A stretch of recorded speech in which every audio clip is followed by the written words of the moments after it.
एक बार सुभान अल्लाह कह दीजिए। मौलाना जलालुद्दीन रूमी, मेरी एक लफ्ज पे ध्यान रखें, उलमाए किराम या अंबिया किराम, औलिया किराम कौम के खैर ख्वाह होते हैं। कभी उकताए ना, जितनी भी रात हो जाए तो घबराए ना, बल्कि आंखें खोल के दिल खोल के सुनते रहे, न जाने कौन सी बात उलमाए किराम की आपके दिल पर असर कर जाए। मौलाना जलालुद्दीन रूमी रहमतुल्लाहि ताला अलैहि ने इरशाद फरमाया अपनी किताब में कि एक शख्स एक दरख्त के नीचे सोया हुआ था, सफर किया था उसने, बेचारा थक गया था, तो साये में हवा देखकर, साया देखकर गर्मी के माहौल में सो गया। लेकिन एक दूसरे आदमी का गुजर जब हुआ तो जैसे ही उसने उस बंदे को सोते हुए देखा तो उसने अपनी नजरों से देखा कि जो सो रहा था उसकी आंख में एक सांप दाखिल हो गया। क्या दाखिल हो गया? सांप दाखिल हो गया। नाक के जरिए सांप उसके अंदर चला गया। उस जाने वाले ने सोचा कि यार अगर मैं इसको जगाता हूं और इससे ये कहता हूं कि तेरे अंदर एक सांप चला गया नाक के जरिए, तो ये घबरा जाएगा। हो सकता है कि सांप का डर सुनकर ये मर भी जाए। आज ऐसा भी होता है कि तितैया काट ले और सांप नजर आ जाए तो हैबत के मारे मर जाएगा। तितैया ने काटा है मगर हैबत सांप की। तो उसने सोचा कि मैं अगर इससे ये कहता हूं कि सांप तेरे अंदर चला गया तो ये उठते ही मर जाएगा। तो उसने ये किया कि उसने एक डंडा तोड़ा, दरख्त से एक डंडा तोड़ा और तोड़ने के बाद एक डंडा उसके मारा। जैसे ही डंडा मारा वो घबरा कर उठ गया। यार मार क्यों रहा है? जब उसने ये कहा मार क्यों रहा तो एक फिर मारा, एक फिर मारा। 3 डंडे जब मारे उसने तो उसने सोचा ये रुकेगा नहीं तो भाग छूटा। किसने लिखा? जो बहुत बड़े अल्लामा हैं जिनका नाम है अल्लामा जलालुद्दीन सुयूती रहमतुल्लाहि ताला अलैहि। ऐसे बुजुर्ग ने हमारी नसीहत के लिए लिखा। हम नसीहतों पर अमल करें कि उलमाए किराम हमारे खैर ख्वाह हैं। जब 2-4 डंडे मारे तो भागना शुरू कर दिया। अब ये आगे आगे भाग रहा है। जब थोड़ा सा ठहरता फिर डंडा मारता, फिर भागता, यहां तक कि भागता रहा, ये भागता रहा, ये पीछे से मारता रहा। भागते भागते एक बाघ आया तो कहा कि रुक जा। जैसे ही बाघ आया, दोनों बाघ के अंदर गए तो कहा फल तोड़कर, सेब तोड़ा और जितने भी उसमें फल थे सारे तोड़ तोड़ कर खिलाए। सोचने लगा बड़ा वैसा आदमी है यार, इधर तो अभी डंडों से मार रहा है और अभी तोड़ तोड़ के सेब, संतरा, अंगूर सारी चीजें खिला रहा है, समझ में नहीं आ रहा। उसने कहा जब खूब खा लिए तो फिर डंडा मारा और खा। तो उसने थोड़े बहुत और खाए, फिर उसने डंडा मारा और खा तो और खाए। उसके बाद पानी लेकर आया, ले पानी और पी। कैसा आदमी यार, कभी खिलाता है कभी पिलाता है। तो उसने कहा पानी और पी। उसने पानी पिया, एक डंडा और मारा के और पी। यहां तक कि खूब सेब खिलाए, फल खिलाए, पानी खूब पिलाया। जब पानी पी के और सेब खा के जब वो सैराब हो गया, फिर एक डंडा मारा, फिर भागना शुरू कर दिया। जब भागते भागते एक डोल आई। डोल तो जानते हैं, सब किसान भैया हैं। तो जब एक डोल आई तो डोल पे ठोकर खाई उसने, और जब ठोकर खाई तो गिर गया। तो जितने भी सेब खाए थे, पानी पिया था, सबकी उल्टी हो गई। और देखते ही देखते जो सांप नाक के जरिए उसके पेट में चला गया था, उल्टी के जरिए वो बाहर आ गया। उल्टी के जरिए बाहर आ गया। तो उस आदमी ने कहा, चलने वाले ने, जाने वाले ने कहा भाई देख मैं तेरा कोई दुश्मन नहीं था, मैं जो तुझे इतनी पिटाई कर रहा था, इतने फल और पानी खिलाए, मैं तेरा दुश्मन नहीं था, बल्कि मैं तेरा खैर ख्वाह था। इसका इलाज यही था, इसका इलाज यही था, इसके इलाज के अलावा कोई इलाज नहीं है। मैं तेरा खैर ख्वाह हूं। जैसे उसने कहा कि ये जो आदमी है जो मुझे भगा रहा था, खिला रहा था, ये मेरा खैर ख्वाह अपने सीने से लगा लिया। इसलिए दोस्तों, हमारे उलमा ये हमारे खैर ख्वाह हैं। जो भी बात बताएं ये हमारी भलाई की बताते हैं। हमें चाहिए कि हम उस पर अमल करें। हमारे कारी आबिद रजा साहब एक हाफिज थे, कारी थे। उन्होंने मेहनत की, कुरान शरीफ को रटा। उसकी बहुत सी फजीलतें हैं। मैं एक बादशाह की बात आपको बताए देता हूं। औरंगजेब बादशाह का नाम आपने सुना होगा। अबे जब एक बादशाह का आलम यह है तो कारी आबिद रजा का आलम क्या होगा? कहिए सुभान अल्लाह। औरंगजेब बादशाह ऐसा परहेजगार बादशाह था, दिल्ली का बादशाह है, हुक्मरां है, मगर आलम यह है कि अल्लाह के रसूल सल्लल्लाहु अलैहि वसल्लम की 5000 हदीस है, उसको ज़बान याद थी। एक बादशाह, हिंदुस्तान का एक बादशाह, उसको 5000 अल्लाह के रसूल सल्लल्लाहु अलैहि वसल्लम की हदीसें याद थी, मगर कारी आबिद रजा को पूरा कुरान शरीफ याद था। औरंगजेब बादशाह 5000 हदीसें ज़बानी उसको याद थी, वो उसकी तिलावत क्या करता था। और उसका एक अमल ये भी था, नेक अमल था। एक नेक अमल तो ये था, दूसरा नेक अमल ये था कि उसने अपने दरबार में 40 मुफ्तियों को, 40 आलिमों को, जो बड़े बड़े आलिम थे, अपने दरबार में रखा और फतवा नवेसी कराता था। आज भी उस किताब का नाम आलमगीरी है। आज हर फतवे की, हर दारुल उलूम में वो किताब मिलेगी। तारीख में आता है कि इस बादशाह के उस्ताद का नाम तारीख में मुल्ला जीवन है। क्या है? मुल्ला जीवन। मुल्ला जीवन का जब इंतकाल हुआ तो मुल्ला जीवन ने, मैं आपको तारीख बता रहा हूं इस हवाले से कि यार कारी आबिद रजा तो हाफिज कुरान थे, इंशाअल्लाह उनका जिस्म सलामत रहेगा। उन्होंने कभी किसी के साथ बदअखलाकी नहीं की, किसी के साथ गालियां नहीं की, किसी को गाली नहीं दी, बल्कि जब भी पेश आते थे अच्छे अखलाक से पेश आते थे। सबसे अच्छी बात यह होनी चाहिए आदमी की कि अच्छे अखलाक से पेश आए। तारीख में आता है कि मुल्ला जीवन का जब इंतकाल हुआ, औरंगजेब बादशाह के उस्ताद का मुल्ला जीवन का जब इंतकाल हुआ तो आपने वसीयत की, वसीयतनामा लिखा। और वसीयतनामे में यह लिखा कि मेरी नमाज जनाजा वो शख्स पढ़ाएगा जिसने जब से होश और हवास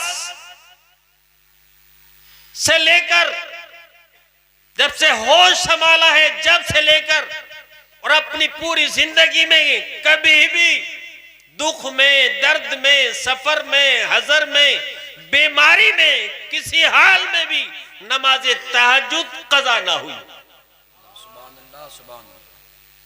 मुल्ला जीवन ने यह शर्त लगाई कि मेरी नमाज जनाजा वो शख्स पढ़ाएगा जिसकी नमाज जनाजा कभी बीमारी की हालत में भी, शादी और खुशी और गमी के आलम में भी नमाज तहज्जुद कज़ा ना हुई। एक बार सुभान अल्लाह कह दीजिए। सुभान अल्लाह। मुल्ला जीवन का इंतकाल हो गया। आपके जनाजे को जामा मस्जिद के दरवाजे के सामने लाया गया, रखा गया। पूरा दिन हो गया। उस मजमे में लोगों की भीड़ थी। बादशाह का इंतकाल हुआ था पूरे हिंदुस्तान से। पहले हिंदुस्तान तो ये पाकिस्तान, बांग्लादेश सब एक ही था। पूरे हिंदुस्तान से आपके जनाजे में लोग तशरीफ लाए, जिसमें मुहद्दिसीन भी थे, जिसमें काजी भी थे, जिसमें हाफिज भी थे, जिसमें काजी भी थे, जिसमें मुफ्ती भी थे, मगर किसी की जरूरत न हुई कि नमाज जनाजा पढ़ा दे मुल्ला जीवन की। यहां तक के असर की नमाज हो गई, मगर किसी आदमी को जरूरत न हुई, इसलिए कि कोई भी मुहद्दिस हो, कोई भी काजी मुफ्ती हो सकता है कि बीमारी में या खुशी में या गमी में कभी न कभी उसकी नमाज तहज्जुद कज़ा हो ही जाती है। इसलिए कोई आगे नहीं बढ़ा। जब असर का वक्त गुजर गया तो मुल्ला जीवन के जनाजे के पास जाकर खड़े हो गए। कहिए सुभान अल्लाह। औरंगजेब बादशाह अपने उस्ताद के सराहने खड़े हो गए और चेहरे से कफन हटाते हुए कहा कि मुझे पता है ओ अल्लाह वाले, ये हुक्म तुम किसके लिए देकर गए हो। मुझे पता है ये वसीयतनामा किसके लिए लिख कर गए हो। ओ अल्लाह वाले, मेरी आरज़ू तो ये थी, मेरी तमन्ना तो ये थी, एक बार सुभान अल्लाह कह दीजिए। मेरी मुल्ला जीवन इरशाद औरंगजेब बादशाह कहते हैं कि मेरी तमन्ना तो ये थी, मेरी आरज़ू तो ये थी कि मेरे राज आपके सिवा और मेरे सिवा और मेरे रब के सिवा कोई ना जाने। मेरे रब के सिवा और मेरे उस्ताद मुल्ला जीवन के सिवा और मेरे सिवा मेरे राज को कोई न जाने। वल्लज़ीना यबीतूना लिरब्बिहिम सुज्जदन व क़ियामा। अरे कामयाब वो लोग होते हैं जो रातों रात कभी सजदा करते हैं, कभी क़याम करते हैं, कभी रुकू करते हैं। एक मौलवी साहब का जुमला मुझे बहुत ही पसंद आया, शायद के जितने लोग हैं आप लोगों को भी पसंद आए। आपने इरशाद फरमाया कि दुनिया में जो इंसान है उसे यूं ही नहीं बनाया कि शाम हुई जंगल चले गए, जंगल से आए सो गए, नमाज इशा खत्म हो गई। रोजीना का यही मामूल है, जंगल गए, जंगल से घर आ गए, मगर पांचों टाइम की नमाजों में से एक टाइम की भी नमाज अदा नहीं की। ये जिंदगी का मामूल है। तो आपने इरशाद फरमाया हमेशा दुनिया में नहीं रहना है, हमेशा दुनिया में नहीं रहना है, बल्कि दुनिया से जाना भी है। जब जाना है तो कुछ ना कुछ करके जाना है। हमारे आबिद रजा भाई तो बहुत कुछ करके चले गए। 40 साल की आपकी उम्र थी और आपकी मेहराबें शायद 24 या 25 हो चुकी थी, जिसकी मेहराबें यार 25-26 हो। हर हाफिज मैं जैसा आदमी रोजाना हर पारे को 12 मरतबा पढ़ता हूं, तो यार उन्होंने तो हर रमजान में कितनी मरतबा कुरान पाक पढ़ते होंगे। तो दोस्तों याद रखें, उनकी नेकियां बेशुमार हैं, उनकी नेकियां बेशुमार हैं। इसलिए कि जब आदमी, क्योंकि वो तरावी पढ़ाया करते थे, तरावी पढ़ाने वाले की फजीलत ये है कि जो आदमी बावुजू नमाज में कुरान पाक का एक हर्फ पढ़ता है, अल्लाह तबारक व तआला उसको 150 नेकियां अता फरमाता है, 150 नेकियां अदा करता है। और जो आदमी बगैर नमाज के भी पढ़ता है, क्योंकि नमाज के बाहर भी पढ़ना पड़ता है, उसको अल्लाह तबारक व तआला एक लफ्ज के बदले में 100 नेकियां दे देता है। यह है दोस्तों अल्लाह तबारक व तआला कि यहां उनकी बेशुमार नेकियां हैं।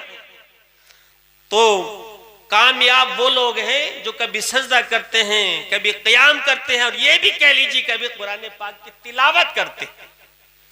तारीख में आता है मुल्ला आलमगीर बादशाह सोचने लगे कि करूं तो क्या करूं, इसलिए कि ये मेरा राज है।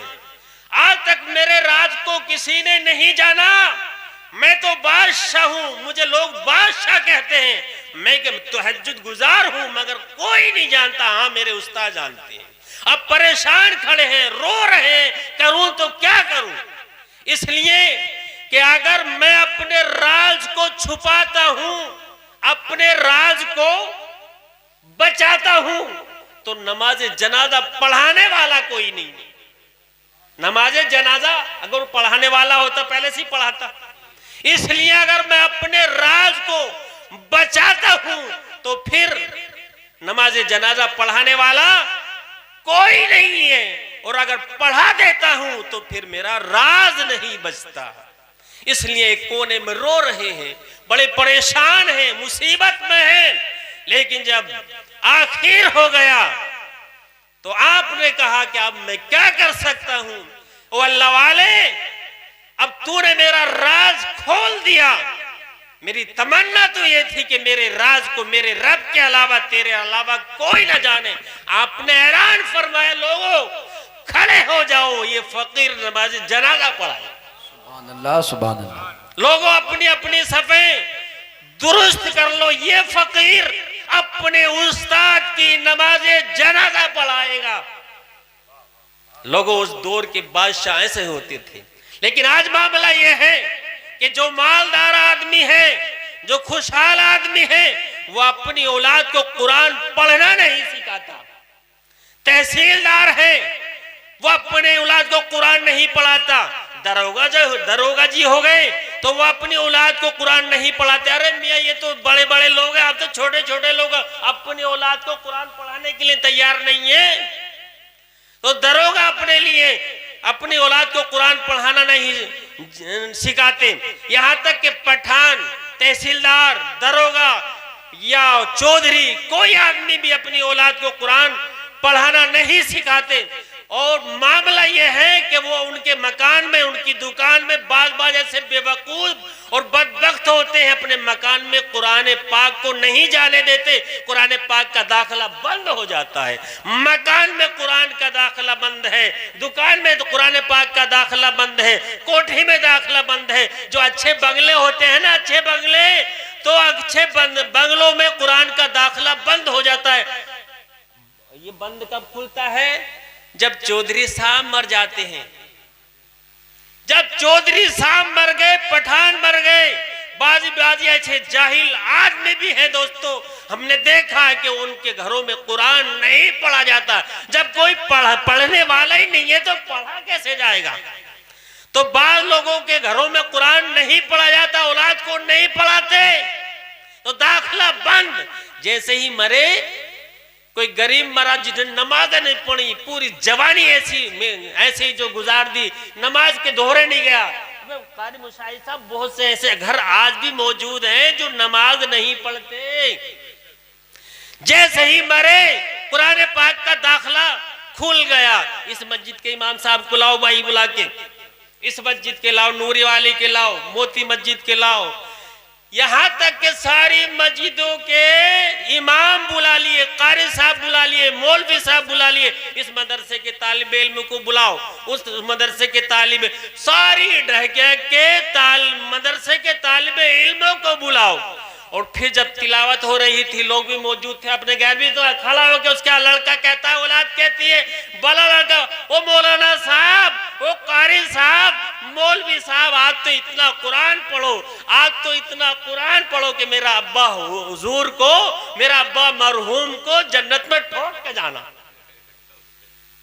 अब जब पूरी जिंदगी पढ़ी ना मेरे बाप, तो ठोकनी तो पड़ेगा। यानी पूरी जिंदगी। मेरी नजर में बाज घर ऐसा है कि साल में भी जुम्मा नहीं पढ़ता, ईद की शायद पढ़ लेता हूं। ऐसे घर भी आज भी मौजूद है।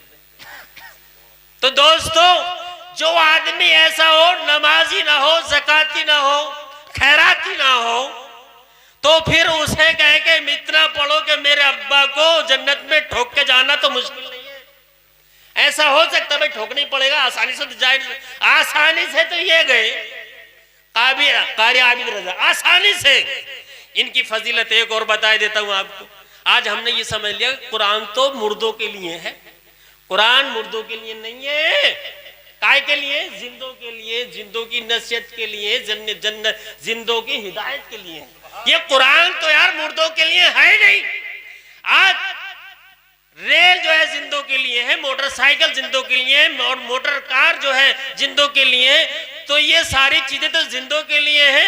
तो क्या कुरान पाक ये सारे, और कुरान पाक मुर्दों के लिए, सारी चीजें जिंदों के लिए और कुरान पाक मुर्दों के लिए? दोस्तों ऐसा नहीं है, बल्कि कुरान पाक, एक बार तो कह दो यार, सुभान अल्लाह, सुभान, जिंदों के लिए है।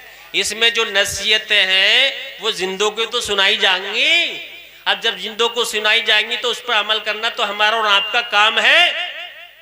तो इसलिए कारी आबिद रजा की एक फजीलत और बताई देते, ये ऐसा नेक और पारसा आदमी था जिससे ढकिया सूनी हो गई। हदीस शरीफ में आता है जब मर्द मोमिन हाफिज और कारी परहेजगार आदमी का 4 आदमी जनाजा लेकर जाते हैं तो फरिश्ते अल्लाह तबारक व तआला फरिश्तों को हुक्म देता है, ए मेरे फरिश्तों, मेरे इस नेक बंदे को जो 4 आदमी लेकर जा रहे हैं अपने कांधों पर, याद रखो और खुशखबरी सुना दो। जितने भी कितने खुश नसीब थे कि जब आपका जनाजा जा रहा था तो इतनी भीड़ थी कि बहुत ज्यादा लोग थे। लोग सोच रहे थे कि मदरसे में लोग आएंगे नहीं, मगर अल्लाह का करम ऐसा हुआ कि आ गए, बहुत लोग थे। तो खुशखबरी सुन ले उन लोगों के लिए जो जनाजे में आपके गए थे। खुशखबरी यह है कि अल्लाह तबारक व तआला फरिश्तों को हुक्म देता है, इस मोमिन बंदे के जनाजे में, इस पारसा बंदे के जनाजे में जितने भी लोग आए थे मैंने सबको बख्श दिया। इसलिए अल्लाह तबारक व तआला ने इरशाद फरमाया, इन्नल मुत्तकीन फी जन्नातिन व उयून, मुत्तकी और परहेजगारों के लिए अल्लाह तबारक व तआला ने बागों और जन्नतों को तैयार कर रखा है। और अल्लाह तबारक व तआला जन्नत में उन्हें अमन के साथ, सलामती के साथ दाखिल फरमा देगा। अल्लाह तबारक व तआला ने इरशाद फरमाया, एक दूसरे, कितने अच्छा लफ्ज है, इख्वानन का लफ्ज है, क्योंकि हम उनके दोस्त हैं, क्योंकि उनके हम दोस्त हैं। अल्लाह तबारक व तआला कुरान मजीद में इरशाद फरमाता, दोस्त एक दूसरे के सामने होंगे, दोस्त एक दूसरे के सामने होंगे। और ऐसा नहीं कि हम भी खड़े हो वो भी खड़े हो, नहीं नहीं, बल्कि अल्लाह तबारक व तआला ने इरशाद फरमाया, दोस्त आमने सामने होंगे मगर तख्तों पर होंगे, कालीनों पर होंगे। तो अल्लाह तबारक व तआला हमें